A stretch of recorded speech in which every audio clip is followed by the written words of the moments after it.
Welcome everyone to the Tata Madiba dialogue. Today we are going to be discussing the topic that time is ripe for Afrocentric solutions. And with me today I have Dr. Ruben Richards and Mr. Brendan Q. Dr. Ruben Richards was born in Cape Town and is deeply involved in nation building and reconciliation. He has published 7 books, and with his most recent publication called Bastards or Humans, and which has been endorsed by the Western Cape Department of Education as an alternative history of South Africa to be integrated into the history curriculum of high school learners. His work life started as a worker in a clothing factory, then as a fitter and artisan turner, followed by academic studies locally and internationally, and having obtained degrees from Switzerland, the USA, and South Africa. While his professional career spans many sectors, including business, academia, civil society, and the public sector, Dr. Richards has served, among others, as the Executive Secretary of the South African Truth and Reconciliation Commission, or the Human Rights Committee, Deputy Director General of the Scorpions, an investigative unit in the National Prosecuting Authority, and CEO of an engineering company. He also founded the Ruben Richards Foundation, a South African non-profit organization dedicated to facilitating healing in traumatized communities. In 2015, the RRF was awarded the prestigious National Reconciliation Award by the Institute for Justice and Reconciliation for their work in healing and confronting issues which exclude marginalized people from mainstream society. Currently, Dr. Richards is also a citrus and vegetable commercial farmer in the Western Cape. We are really looking forward to engaging with you, Dr. Richards. Mr. Brent Lindeque is a young South African who used a simple idea to give back and help those in need in the Random Act Kindness initiative. It all started with giving a homeless man a 20 Rand meal and using the power of social media to pay it forward. His hashtag NEK nomination went viral. Since then, he started a successful award-winning blog, The Good Things Guy, and the online Good News site, and has been featured locally on Carte Blanche, Espresso, ENCA, Radio 702, and internationally on Mashable, Huffington, CNN, among others, as well as Oprah and even on the Ellen DeGeneres show. Linda Q has been selected a lead essay hero in February 2014 as one of Africa's most promising entrepreneurs, and also it has been chosen as one of the prestigious Mail and Guardian Top 200 Young South Africans in 2018. Now a radio talk show host, his small act of kindness prompted hundreds and thousands of similar videos, reaching and physically improving millions of lives, and in addition to have established 3 dedicated feeding schemes in Canada, the US, and Ireland that are still running to this day. We are really, really thrilled to have both of you to talk with us. I think that we will have really great insight on this particular topic of the time is right for Afrocentric solution. Welcome everyone to the 3rd podcast of the Tata Madiba dialogue. And today we're going to be talking about the time is right for Afrocentric solutions. And with me today we have Dr. Ruben Richards and Mr. Brent Lindeque. And just to tell you a little bit about our panelists today, Dr. Ruben Richards is deeply involved in nation building and reconciliation. He's a published author with 7 books, his most recent being Bastards or Humans, which has been endorsed by the Western Cape Education of Department as alternative history of South Africa to be integrated into the history curriculum of high school learners. While his professional career spans many sectors, including business, academia, civil society, and the public sector, Richards has served, among others, as the Executive Secretary of South Africa's Truth and Reconciliation Commission, Deputy Director General of the Scorpions, and CEO of an engineering company. He also founded the Ruben Richards Foundation, a South African non-profit organization dedicated to facilitating healing in traumatized communities. He is also a farmer, citrus and vegetable commercial farmer here in the Western Cape. That's very exciting, very diverse career profile there. Mr. Brent Iziko is a young South African who has used a simple idea to give back and help those in need in the Random Act of Kindness initiative, which started with giving a homeless man a 20 Rand meal and using the power of social media to pay for it. That's awesome.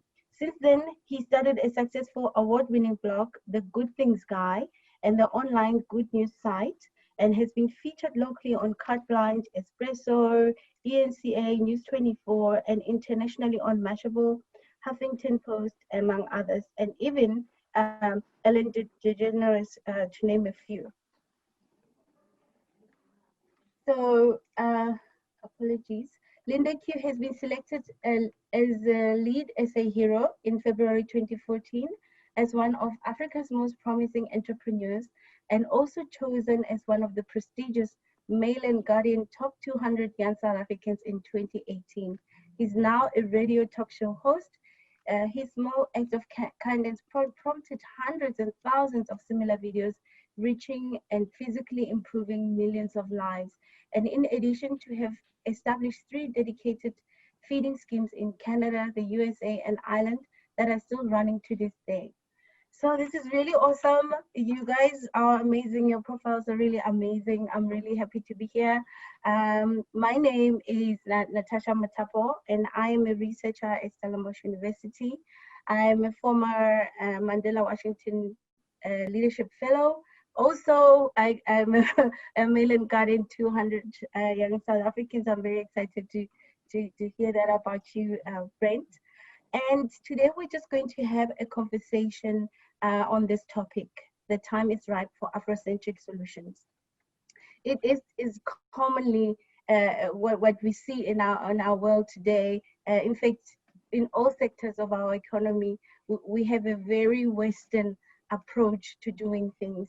I come from a research background where I'm involved in some aspects of agriculture, and we are looking at some of the methods that are used in farming practices, and which are looking at indigenous knowledge system, how people grow food using indigenous knowledge, and how to support these, and how to focus on indigenous grown vegetables that those are adapted to local conditions and are beneficial to people.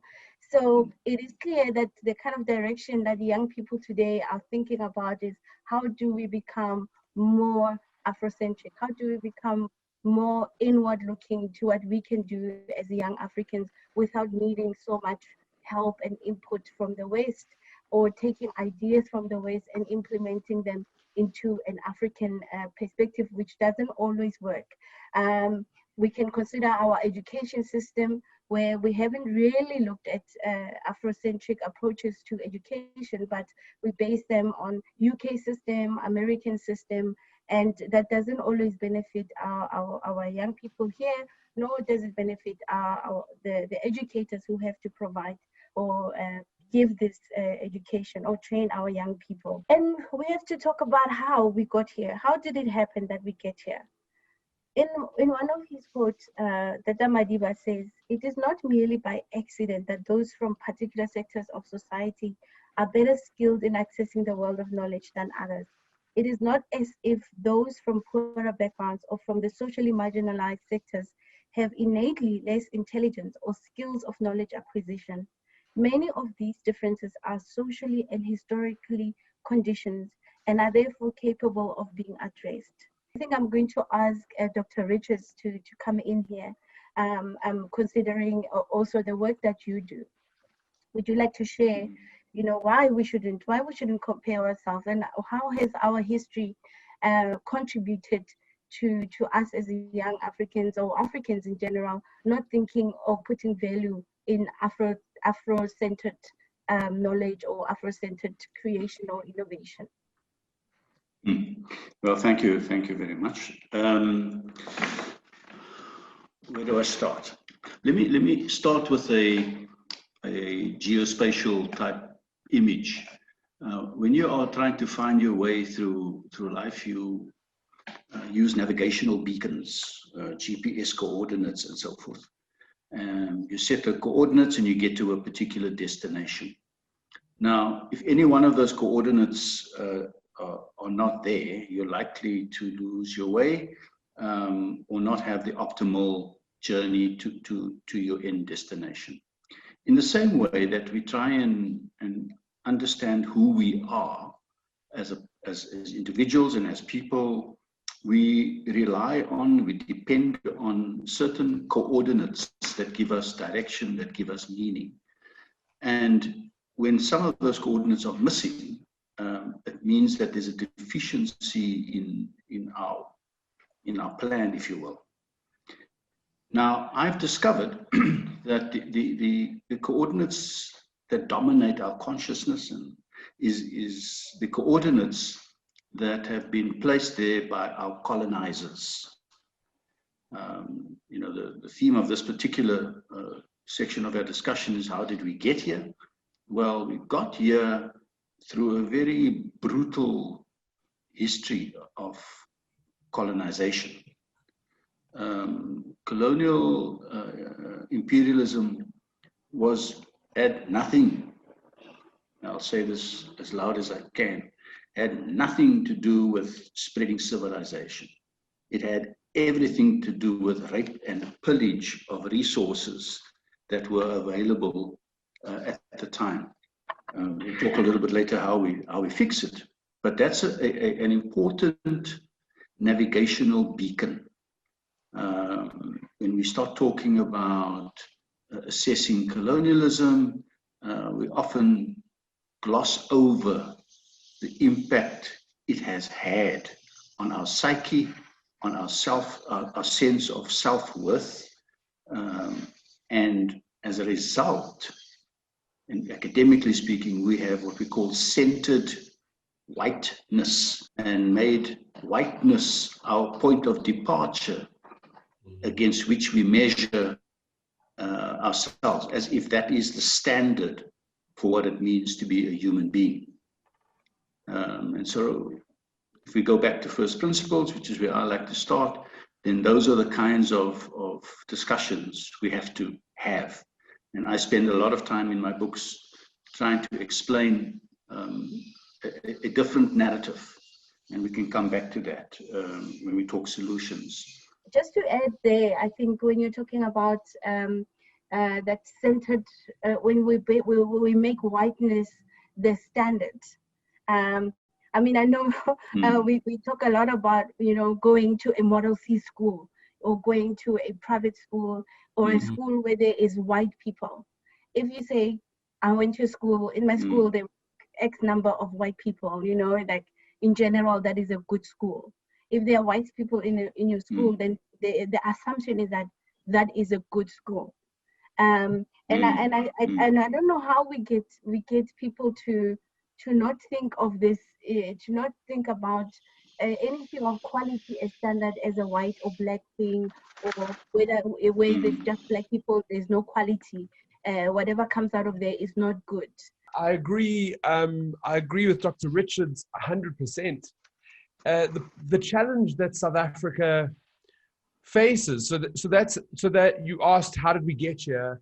And he answered that. But the challenge that we faced is there hasn't been a big enough drive to change it. So even, I think, I stand to be corrected, but I think colonialism ended in around 1961. And, you know, we've had a lot of time to try and face these things. And I only feel like in the last, and it's maybe because I'm young and naive, and Dr. Richards, you can slap me through the podcast, but I've only seen people really fighting on the ground in universities and in communication for like the last decade, for the last maybe 15 years, that people are really fighting to talk about Africanism and to speak about what South Africa is, and to change these things, that whiteness is not the standard, because it shouldn't be. South Africa should be the standard, and South Africans should be put first. May I add something, Madam Facilitator? Yes, please. It is instructive for us to take note that the Khoisan San people, the first people of our country, the first nation of our country, as a people, the first time that they have been recognized in law in South Africa was exactly 1 year ago, with the signing into being of the Khoisan Traditional Act, Leadership Act. For the first time in 500 years of interaction between Europe and South Africa, for the first time in a democratic constitution, the indigenous peoples of our country are written into law as an acknowledgement that they exist. Now, the language still has to be acknowledged. We have 11 official languages. There's a few more, but we'll leave that aside. So if we are talking about, Brent, on your point, we're talking about an awakening or a moment or in the life of our nation, South Africa, 12 months ago.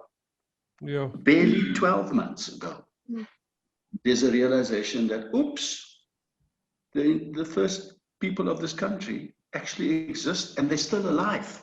Now, how much repair work do we have to do to our psyche just to get that fixed?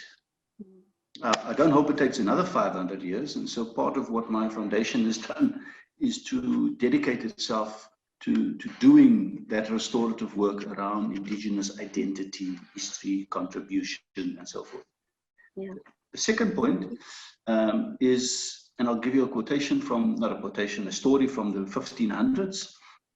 The explorers that stopped in the Cape came with very sick people, and the captain's logbooks record that if it wasn't for the medical knowledge of the indigenous people, the entire ship's crew of over 100 people would have perished. Now, you don't find that anywhere in the mainstream narrative, do you? So what are we dealing with here? We're dealing with the people that had incredible knowledge, but have been relegated to the margins of our psyche. You won't find them in the center of our history pages. And that has to be fixed. And part of my publishing those two voluminous books is my contribution to recentering the narrative and placing indigenous culture and heritage at the center of who we are as a nation. Thanks. Wow.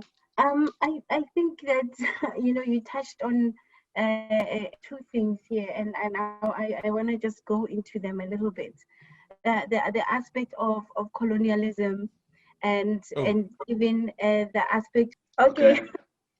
All right. So I think Dr. Richards, you touched on two things. One being the aspect of colonialism, even from the Afro-centric point of view, in that they were the first people here, the Khoisan, who were also moved. They were also colonized. And no one took account of their history or even measured them at the same level of the people of the land themselves who were colonized. And they also experienced a similar type of losses in their culture, in the cultural value systems. They lost land, they lost all of these things. Then there is the aspect of the repair work. If we're thinking about the repair work, people who have lived through apartheid. I mean, I did the Bantu education, in my primary school that went to the Model C high schools. So it was like this transition completely learning this type of education where you don't really get to know a lot about your history. We learned about Jan van Riebeeck and all of that, and not so much about the history of South Africa. After all of the impact that apartheid has had on people, you know, the type of education you got, the type of work, in fact, the way the education prepared you to where you're going to work, how you think, has really influenced people today. I know my parents, you know, when they would talk to me about work, it's like, oh, they would refer to someone, even someone who was wealthy, they will say, Lohoa Laga. You know, Lohoa Laga means Lohoa is a white person. So imagine that as a successful black person, and then somebody, in order for them, when they're saying they respect you, is when they call you a white person. I mean, how do we repay something like that? What do we need to do? Because that poses a lot of challenges about our own self-identity. We will never regain. So, if I were to summarize your commentary without being too reductionistic about it, then what you're saying is, in our environment, quality and success, quality standards and success is color-coded. Top quality is white, bad quality is black. And that kind of branding, if you will, is something that is done through our schooling system.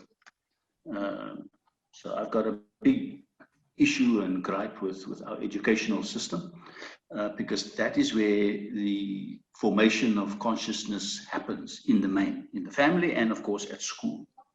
Now, the question is, how do we change it? Well, you change it with access to alternative narratives.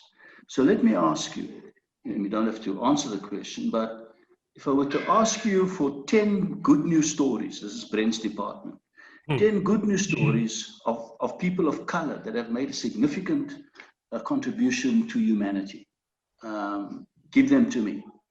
It's like, Mandela? I said, okay, cool. Like that. That's a 20th century figure. Give me one from the 19th century. Give me one from the 18th century. Give me one from the 17th century. And then the room goes quiet. So I start my seminars, my healing seminars, my repair seminars with exactly that question. I say, who was the first South African to travel overseas? In fact, I asked somebody this let me just say the nameless, but a very sophisticated student, and said, Thabo Mbeki. I said, not quite, a little bit earlier than that.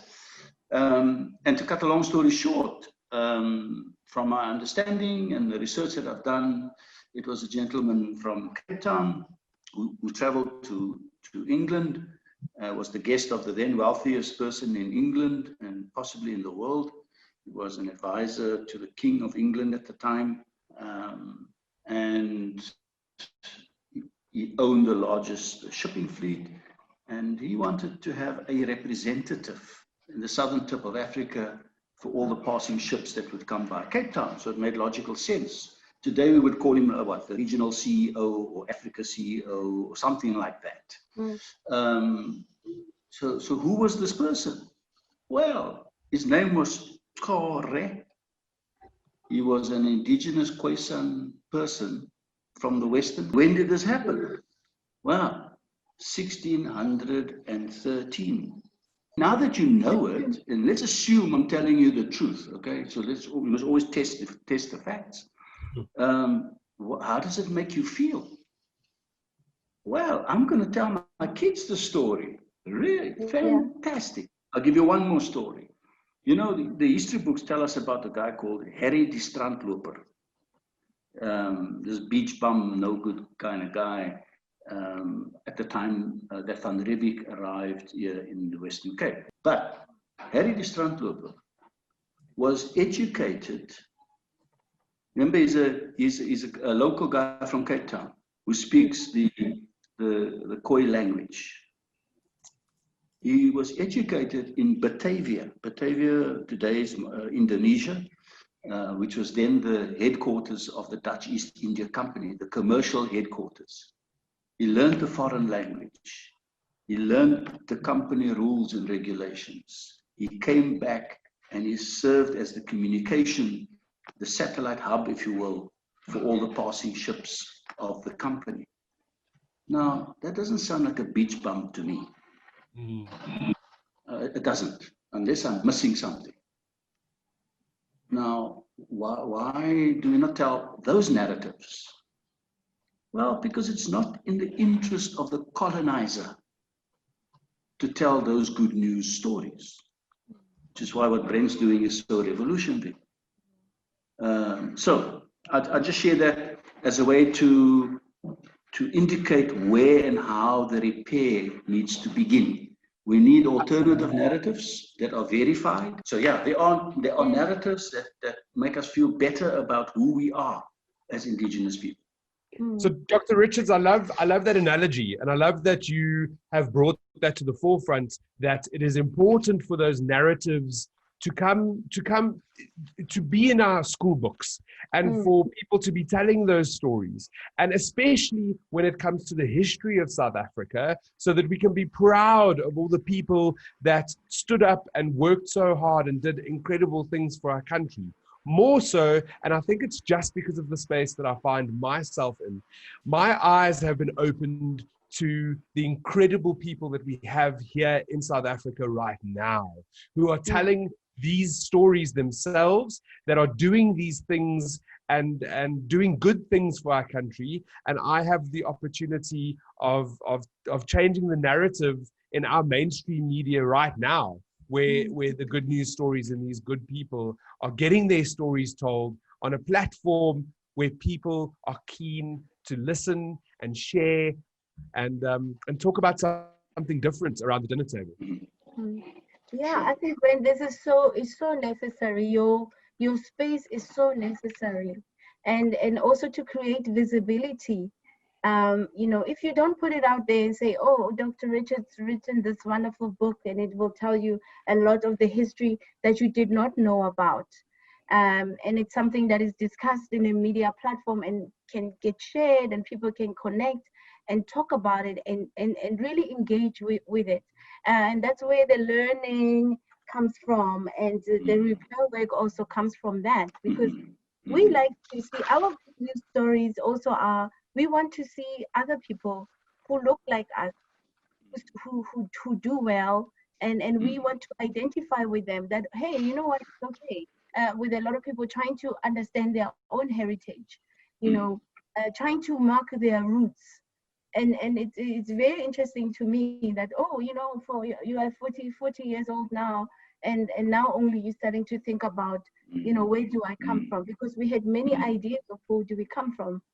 I was watching Rosie Mutene's TED Talk the other day, and where she you know, she was raised by white foster parents in a Jewish home, and she lived as a Jewish Black woman, you know, but she wasn't identifying as Black. She didn't see herself as Black. And the older she got, the more she wanted to know about herself, and she wanted to find herself. And the more she was identifying and finding her own roots, the more she felt complete, even in her success, you see. And that is so important for us to recognize the importance of identity, and how identity shapes us in the way we think about the problems we are facing and solving those problems. You have to immerse yourself in a situation in order to see the gaps and challenges, and to be able to come up with solutions. A lot of young businesses now are starting in the township, right? Even like Airbnbs and restaurants, and they're doing the 5-star restaurant in Kaelicha.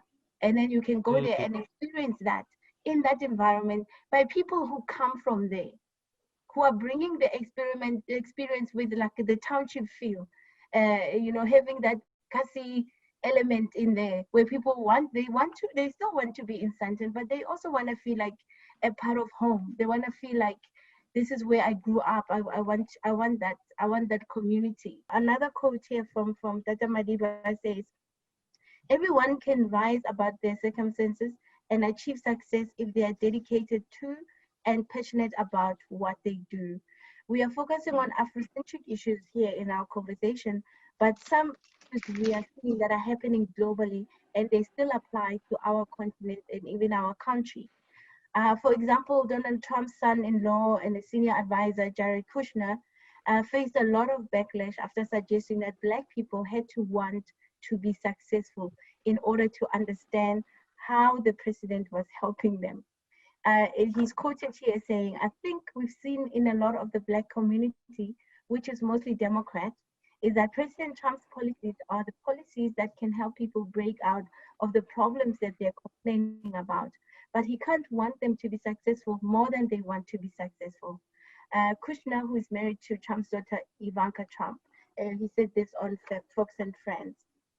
And I mean, Brent, you know, as young people now, when you look at our community as in South Africa, I mean, this can apply, this context can apply in South Africa, considering all our political situations going on right now.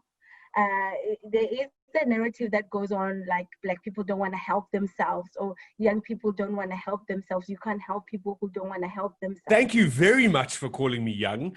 The narrative that you're speaking about is so rife in the younger generation, and whether we're speaking about color or the fact that millennials there's this idea that millennials don't want to work and millennials don't want to be successful and whatever that is. And that's a horrible narrative, because the stories that I come across and the people that we feature are incredible South Africans that are being successful. I mean, a couple of weeks ago, we featured this young South African, her name is Eureka Mokhane, and she came from nothing. She hardly had any money to her name, but she studied really hard, and then she lost her, in between starting to study, she lost her funding. They wouldn't fund her studies anymore.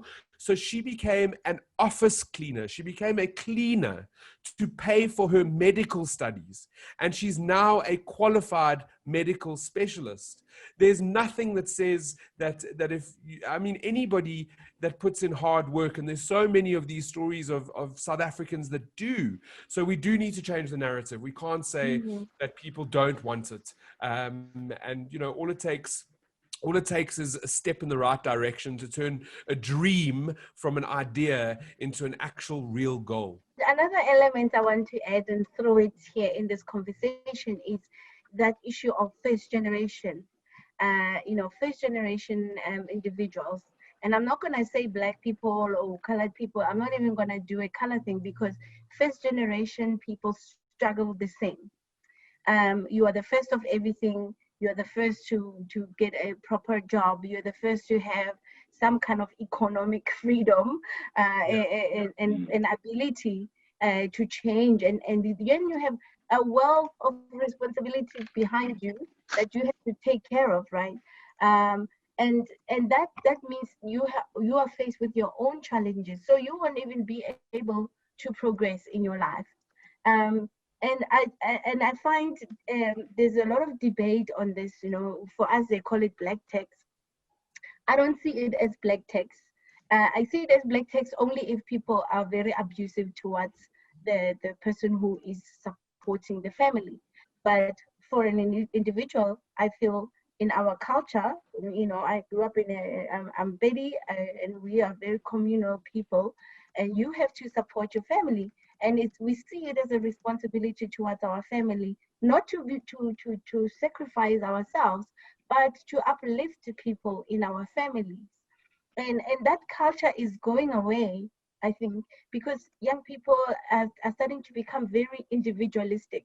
I'll give an example, and it's not going to be fair to you, Brent, because as a white person, but you know, when I was growing up, we used to get told, oh, you know, when white children grow up, when they're 18, they leave the house.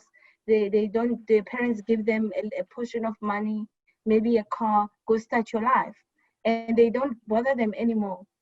For us, You stay in your parents' house until kingdom come, until you decide to marry maybe or something, and you support the family, and you look after your family, and you can even start your family while you're living with your family, or when you start your own family, your family moves in with you. So there isn't that independence, and you know, for me, I'm very curious about it, because it just means that whole situation of not having progress, especially Black communities, where there's no progress, no change in the economic status. Even if you get educated and work, it's only a fraction of people who really do make it. That they don't really, you know, progress. I get completely what you're saying, and it's not. I mean, you brought a point here that I've never thought of before. So, as a white person, I finished school. I was 17 and I turned 18 the following year in January. And the following year, by May, I had secured a job in America and I left home. So exactly what you're saying is 100% spot on. It's not like a myth. I left home and I went and worked in a different country to try gain experience. And I didn't have a fancy job. I was working in a bar, but it gave me some sort of different outlook to the world, because I was looking at the world differently and I was in a different part of the world. And that in itself gave me an upper hand when I moved to the next step in life, when I came back to South Africa to study. So, and yes, I paid for my own studies, but none of that matters. The fact that I'd been brought up in a certain school and I'd gotten this opportunity to go overseas gives me a different perspective and step up in life, and that's it's profound to think of it like that. Perhaps I can latch on to the travel dimension of it. Yes. So I didn't get to travel when I was 18 years old. I had to wait till I was 28 years old, another 10 years before I could travel, and that was only by sheer accident. I won't give you the background, but the economics of it was, I was married by then. We decided not to have children immediately, so we were on honeymoon for quite a few years. And when this opportunity arose to go abroad, my wife and I literally sold everything that we owned. And I say this. Well, we've been married now for 35 years, so I suppose I can say it. We sold our wedding presents. Wow. To be able to purchase an air ticket. Wow. I mean, we literally went back to the stores with our unopened wedding presents. Said, "Listen, can we exchange this for the money?" I mean, now that was a cultural anathema. We just did not do that. Yeah. That was just not allowed. But we made a decision that the only resource that we have are these gifts, and then a few other things. I sold my saxophone and so on. My father is a postman. My mother was a domestic worker. You know, there was no old money. There was no collateral. We had to make a plan. So we made a plan. And that's how we got abroad. And for us, it was the first and last, we were thinking at the time, the first and last opportunity that we will ever have to travel abroad. Now, of course, the background to it is that I had a role model. I was lucky. My father, who was a postman, traveled to America in 1971. But it took him 25 years to save up 450 Rand. 25 years to save up 450 Rand to pay for an air ticket for himself. So I had that in the back of my mind as a kind of a unconscious or subconscious role model, because I knew, how the heck did my father, who only owned a bicycle, he was a postman, how did he do this? Well, he had a dream, a vision with a goal attached to it, and he achieved it in the end. So I was blessed in that regard. So in that sense, I'm privileged Yeah. to have had that access. Money-wise, no privilege at all. Sell your wedding presents and commit cultural suicide, because that's what happened. Yeah. You just don't do that. So nobody's gonna punish you now. It's been 35 years. Yeah. And you say that my dad. When I was graduating my honors, when I got my undergraduate degree, I didn't go to my graduation because no one in my family could afford to come to my graduation. So I didn't feel like I needed to go, and I was lucky because I had to go on a field trip for my honors project. So during the time of the graduation, so it was like a blessing in disguise for me that I didn't have the pressure of everyone, going to the graduation. I didn't feel like it mattered anyway anymore.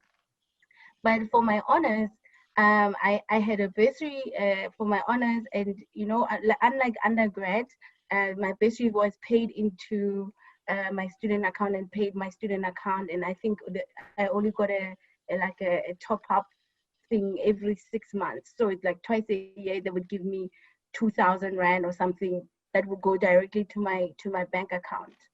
But in my honors year, like part of the funding was to have money in my bank account. So when I was graduating in that year, I bought a ticket and I came to my graduation with my dad. It was the first time that he flew. And he was so nervous, like he was so nervous. And when we landed in Cape Town, he was like, he's likely, besides me, the first person in his entire life, in his entire family, who's been on the plane apart from me, and I don't count because I'm educated.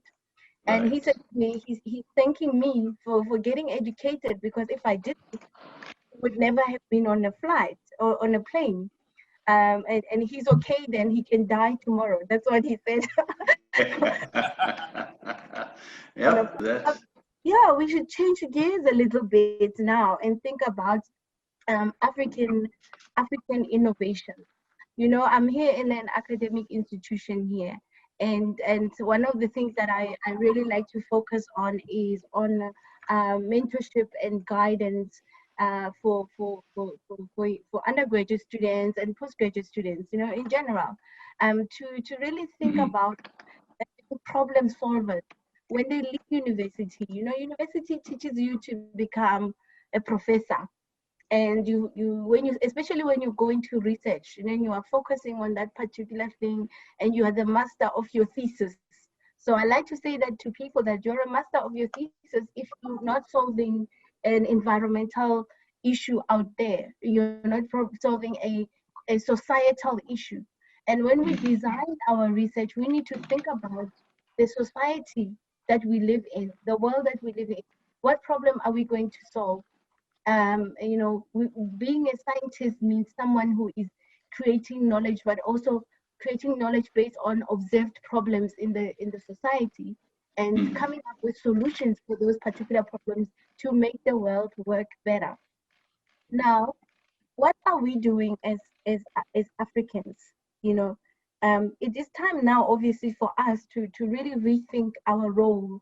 And the world is looking at Africa and the solutions being the young population.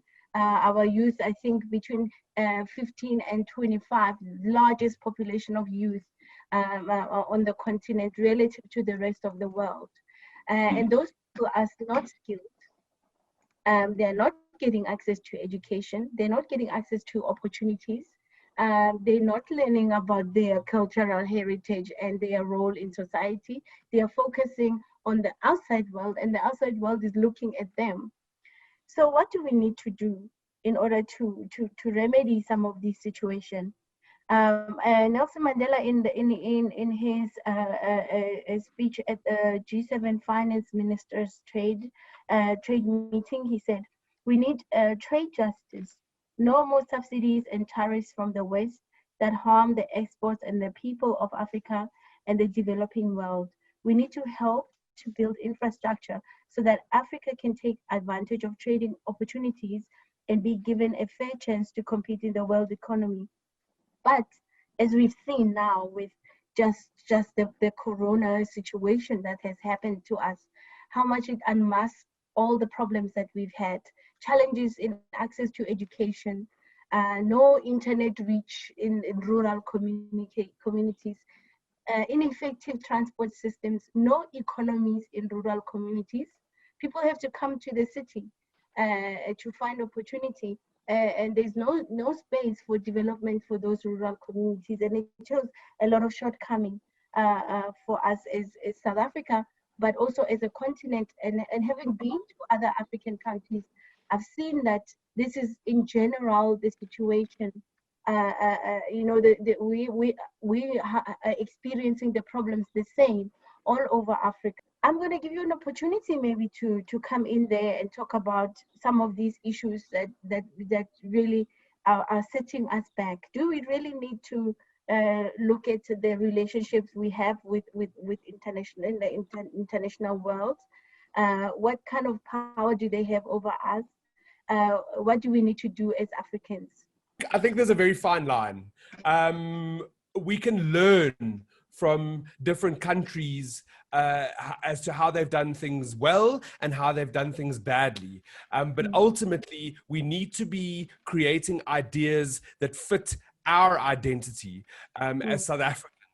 And that's, you know, that comes down to education. We speak about the fact that during the lockdown and COVID, it's raised all these points where we've seen that that the disparity, that the inequality, the fact that people in our country are not equal, that people in our country do not have the same rights to the same services. Some people believe that they are entitled to more than others. While we were in lockdown and during this COVID year, I was on the forefront telling many stories of incredible NGOs and charities that were making a difference in helping South Africans. But the number of South Africans that go hungry every day is harrowing. It's in the millions. And that's what we need to do, is we need to find solutions. We can look to other countries to see what they've done and how they've overcome certain obstacles. But ultimately, as South Africans, we need to find the solutions that will work for Africa. Let me give you a practical example. We have an oversupply of food in South Africa. So let me just pause there. Given Brent's statistics, which is true, more than half our population go to bed hungry. Okay, and yet we are still a net producer of food. So clearly there's something wrong here. There's enough food being produced, and I speak now as a farmer, so I have a little bit of an edge on Brent here. I can verify because I am in these circles that there's enough food that's been produced from the ground. But the food is not getting to the people who need it most at a price that is affordable. Yeah. So some innovation is required. And I'm busy putting in place mechanisms and so forth, and we can talk offline about that. We don't abuse this particular platform, but there's a very practical challenge that's staring us in the face. It paralyzes some of us and energizes others. But you cannot, and this is now the outraged Ruben speaking, you cannot in the same country be known for producing enough food but not being able to distribute the food to people who need it most. There is something very wrong with that. And some level of innovation is needed, not at the level of activism in the sense of going toy. There's some very practical software, logistical, and other issues that need to be put in place to make it happen. So there's a challenge to our generation. That's wonderful. I think that there are many other elements here. Here's an example in Rwanda where they're using drones to send blood to remote areas, where they're using digital technology here in South Africa to enhance positive behavior in health and well-being. But there are other things like having the social entrepreneur, someone whose focus is on developing communities in their entrepreneurial endeavors, that they are focused on developing communities. And you are right, Dr. Richards, about there's an overproduction of food. It just doesn't get to where it's supposed to get to. But also we have to encourage people to also look inwards, to be people who are doers. They must learn also to solve their own problems. We need to give people the right type of skills and tools. At school, you said about school, that's a very important place. The school, the university, and to look at communities. People in the rural areas in general can feed themselves. I mean, I have my family up in Polokwane, and we've been going to Polokwane from when I was a kid. And there would be within a yard, the people would be planting things, maize, jugo bean, morojo, and all sorts of vegetables. That then they were not really hungry. And there's something about moving to the city where people start to really feel hunger. And I don't know what it is that people lose when they move to the city, where they are now getting this like, give me, hand me everything. I'm not gonna work. I'm not gonna go see what other opportunities I can create for myself. Just give. I must interject here. So Yeah. the craziest thing has happened. In 2017, we reported on a story of a man by the name of Johann Scott, who's a retired policeman who lives in Heidelberg. He'd taken his whole front pavement and turned it into a vegetable garden to help the community around him eat. And it was this weird thing that happened, because the response that we received was, he's so crazy. I mean, it's a cool idea, but the vegetables won't last and they'll get stolen. And like, just the negative backlash that came from something so positive was really bizarre. But move forward 3 years and we talk about South African solutions for a South African society. There's now a growing movement. It is massive. We've written over 50 stories this year about communities that have chosen to take their front pavements, which is in a public area, and turn them into vegetable gardens for vulnerable and hungry South Africans to walk past and get food whenever they need it in the urban areas. And the craziest thing has happened because no one is overtaking their share. They walk past, they take a couple of tomatoes, maybe a bit of lettuce, and that's it. It's like it's starting a revolution to help feeding South Africans who need food, and it's beautiful. Thing about that humble action from that one individual. I know I read that story. It's always amazing for me, and it's really good to hear that there are so many people, like entire communities, that are dedicated to this. I think when we start to really show a lot of care for each other, as South Africans, that we really love each other and care for each other. When we provide solutions like this, no one is going to say anymore, don't do it, because people are going to feel it. They're going to come and vandalize your property and so on and so on, without bringing any negativity to it, and just accepting that it is our part in the community to help and to support and to give a hand where we are able to. South Africa is a community, and you can see when we really rally behind each other for something, you can really see that we are built on community, and even everything that we do is shaped by community. So before we round off, what can we do, and how can we engage and motivate young people to become involved in problem solving in South Africa? So, I mean, I can start this. I think the way that we engage and motivate youth to become involved is by speaking about the problems. We cannot brush them under the carpet. We cannot try and fix all the problems ourselves.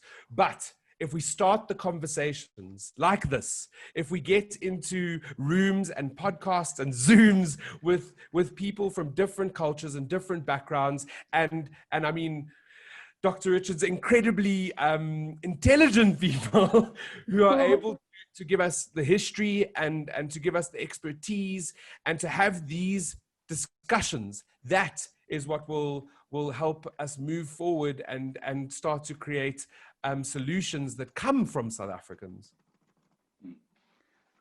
My 2 cents worth on that is to take a feather out of Madiba's hat. And the feather is simply, without denigrating anybody, you know, if Madiba could do it, then so could we. Yes. If Harry de Strandloper could do it, then so could we. You know, and so you look for success stories, to celebrate it and to emulate it, to copy it. And that's what drives me, is to find these stories that are meaningful, that people can connect with and say, you know what, if that person can do it, then surely I must be able to do it. Now, you know, I share my personal testimony. I didn't do well at school, and I just about passed matric on the standard grade in those days. And when I applied to attend UCT, and that was 10 years later, because I first became a tradesman and so on, UCT diagnosed me as an academically disadvantaged individual that's not worthy of university education. Now, you know, when you get a diagnosis like that, it's like getting a diagnosis of cancer. You're about to die in 6 months' time, you know, what you're going to do? Well, you know, nine years, 3 countries, and 4 degrees later, I end up with a PhD, you know. Now, all my friends that I grew up with, all these, in Cape Town, we call them Ourukas, you know. What is Ourukas in English? Gangsters. I'm learning new words. Yeah. You know, these guys look at me like I'm from another planet, because I'm not supposed to have succeeded, you see. I'm your classic cultural statistic, but by God's grace and the help and encouragement of people around me and access to alternative stories and role models, I was blessed with the energy and the will to want to succeed. And said, wow, okay. And that's what I like to pass on to others. And so on a very sort of personal family note, my wife will tell you, listen, man, if my boyfriend was now my husband, if he could succeed, then anybody can succeed. I just want to add a little story onto yours. You know, where I grew up in a very, very, very, very poor family, and I was this child in my family. I always got these scholarships and everything. I mean, from high school all the way. So I was just a scholarship child. But I worked hard at school, and I did well at school. So in terms of the academic performance, I did really well, and I ended up where I am because of. I mean, my family didn't have any of the things that I was needing at school, but I still managed to get here. Last year, I went to do a presentation at one of the schools. They had invited me, and then when I was there, one of the girls that grew up in my neighborhood, she saw me, and then she came to me. She's like, oh, you know, Palisa, you're a doctor. I was like, yes, you know, but I'm not a medical doctor. You know, I'm a doctor, PhD doctor. She's like, yeah, but you guys were so poor. How did you do this? And I was like baffled by the statement. You know, I think I couldn't respond to her, But when I went back home and I spoke to my dad, he passed away last year. But when I spoke to him and I said, this person said this to me, and they all they said was, but we were so poor. And what did poverty have to do with it? With me getting to where I got. It had nothing to do with poverty. I think it had to do with opportunity. And maybe for my part to say to young people, when opportunity presents itself, really go for it. Because sometimes opportunities are meant strictly for you. And you don't, you just, sometimes also you just need to keep working, and the recognition comes because you keep working, you keep putting effort in something that you're doing. You take custodianship of the things that you do. You do them because you care about them, they mean something to you, and they mean something to the world. And then that's where you get the more opportunities coming your way. And you know that not being a top performer at school does not mean you're not gonna get your PhD. Tell me about it. Tell me about it. Tell me about it. Absolutely. Yeah. No, for sure. Yeah, so thank you very much. I think, Brent, I don't know if you wanna do some last closing remarks there for us. So I think I said it before, about taking action towards your dreams. If we want to change South Africa, if we want to make it a better place, it's everybody's responsibility, no matter what your color, no matter what your culture, no matter what your background. We need to work together. And the only way to work together is by taking action towards that dream. And maybe the final little piece of something that I'll leave you with is we can only rise by lifting each other. That's the only way we'll get through this, is together. Wonderful. Yes. No, absolutely. And if it was Sunday, I would have said Amen, Hallelujah. So, but it's not Sunday, it's Friday, so I would say, yeah. Thank you so much for the wonderful conversation, and to everyone. As Brent said, take action towards your dreams and lift as you rise, and make Ubuntu a daily part of your life, and live by. Look at some of the traits of Tata Nelson Mandela and use them. Take aspects of them and put them into your life to shape your life as a person who cares about your society and your community, and make your dreams have an impact the society and those around you. Lift as you rise. Thank you so much for the wonderful conversation. Thank you. Bye-bye. Bye.